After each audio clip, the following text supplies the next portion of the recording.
بسم اللہ الرحمن الرحیم۔ حسب روایت آج ہمارا لیکچر نمبر 4 اردو ادب کی مختصر ترین تاریخ ہے۔ یہ لیکچر ہے باب دوم اور باب دوم کا یہ حصہ اول ہے۔ اگر آپ کو میری کاوش پسند آئے تو چینل کو سبسکرائب کر کے نوٹیفیکیشن کو آن کرنا نہ بھولیں۔ اپنے لیکچر کا باقاعدہ آغاز کرتے ہیں۔ دکن میں اردو جو 1923 میں شائع ہوئی کس کی تصنیف ہے؟ نصیر الدین ہاشمی کی تصنیف ہے۔ سوال نمبر 2، پنجاب میں اردو جس کا سنِ اشاعت 1928 ہے کس کی تصنیف ہے؟ پنجاب میں اردو حافظ محمود شیرانی کی تصنیف ہے اور 1928 میں شائع ہوئی۔ مغربی بنگال میں اردو زبان اور اس کے مسائل، یہ کتاب کس نے لکھی؟ تو مغربی بنگال میں اردو زبان اور اس کے مسائل شانتی رجن بھٹاچاریہ کی کتاب ہے۔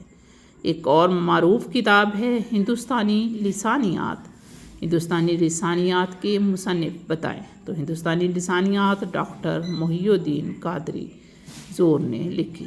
باغ و بہار کس کی تصنیف ہے؟ باغ و بہار میر امن کی تصنیف ہے۔ دریائے لطافت کس کی تصنیف ہے؟ دریائے لطافت انشاء اللہ خان انشا نے لکھی۔ اردو کو برج بھاشا کی بیٹی کہا ہے کس عظیم شخصیت نے؟ تو محمد حسین آزاد نے اردو کو برج بھاشا کی بیٹی کہا ہے۔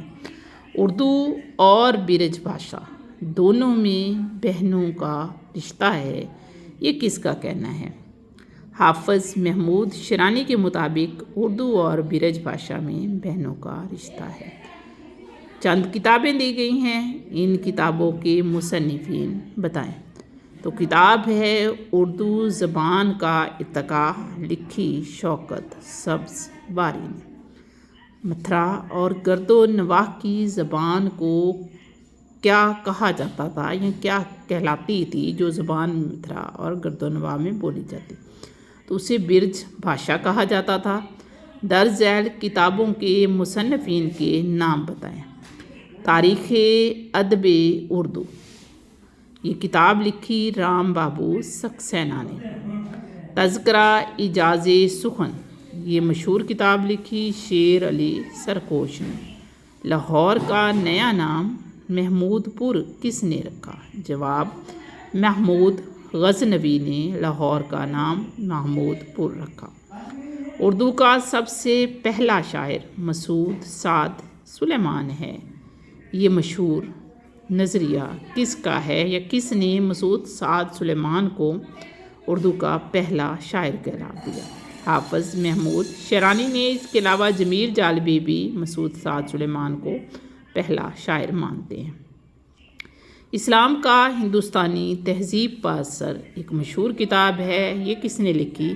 یہ کتاب ڈاکٹر تارا سنگھ نے لکھی، اسلام کا ہندوستانی تہذیب پر اثر، اور کافی معروف کتاب ہے۔ اسلام نے ہندوستانی تہذیب پر کیا اثرات چھوڑے اس کے بارے میں ڈاکٹر تارا سنگھ چند نے بات کی ہے۔ نقوش سلیمانی کتاب کس کی تصنیف ہے؟ نقوش سلیمانی کتاب لکھی حضرت سید سلیمان ندوی نے۔ سندھ کی وادی اردو زبان کا پہلا گہوارہ ہے، یہ کس نے کہا؟ یہ بھی حضرت سلیمان ندوی نے نقوش سلیمانی میں کہا۔ اعجاز الحق قدسی نے اردو کا پہلا شاعر کسے کہا؟ اعجاز الحق قدسی نے اردو کا پہلا شاعر عبدالحکیم عطا ٹھٹوی کو کہا۔ اب کچھ کتابوں کے نام ہیں تو ان مصنفین کے نام بتانے ہیں۔ PPSC میں اس قسم کے سوال بھی آ جاتے ہیں۔ سندھ میں اردو شاعری، یہ معروف کتاب کس کی ہے؟ سندھ میں اردو شاعری نبی بخش خان بلوچ نے لکھی ہے۔ مشرقی بنگال میں اردو، یہ کتاب ہے اقبال عظیم کی۔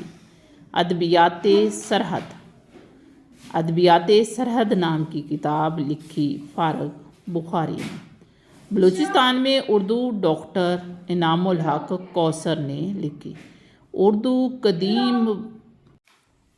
قدیم ویدوں کے ہندوستان میں بولی جانے والے بولیوں میں سے کسی ایک کی ترقی یافتہ صورت ہے، یعنی قدیم بولیوں کی ترقی یافتہ صورت قرار دیا یا یہ نظریہ کس نے پیش کیا؟ تو یہ مشہور نظریہ اردو زبان کا ارتقاء کتاب میں ڈاکٹر شوکت سبزواری نے پیش کیا۔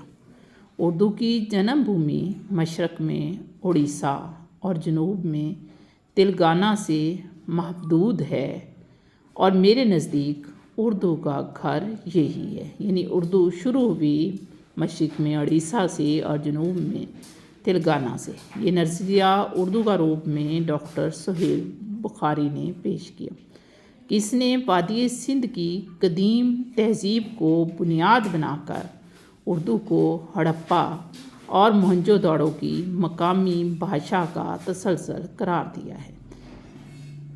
عین الحق فرید کوٹی ہڑپا اور موہنجو داڑو کو مقامی بھاشا کا تسلسل قرار دیتے ہیں، اور یہ مشہور نظریہ انہوں نے اردو زبان کی قدیم تاریخ میں پیش کیا۔ اردو زبان کا ماخذ ہندکو ہے، یہ نظریہ تازہ ترین ہے، اور اردو زبان کا ماخذ ہندکو کو قرار دیا خاطر غزنوی نے یہ ان کا پیش کردہ نظریہ ہے۔ اگر آپ کو یہ پسند آیا ہو تو میرے چینل کو سبسکرائب کرنا اور نوٹیفیکیشن کو آن کرنا مت بھولیے گا۔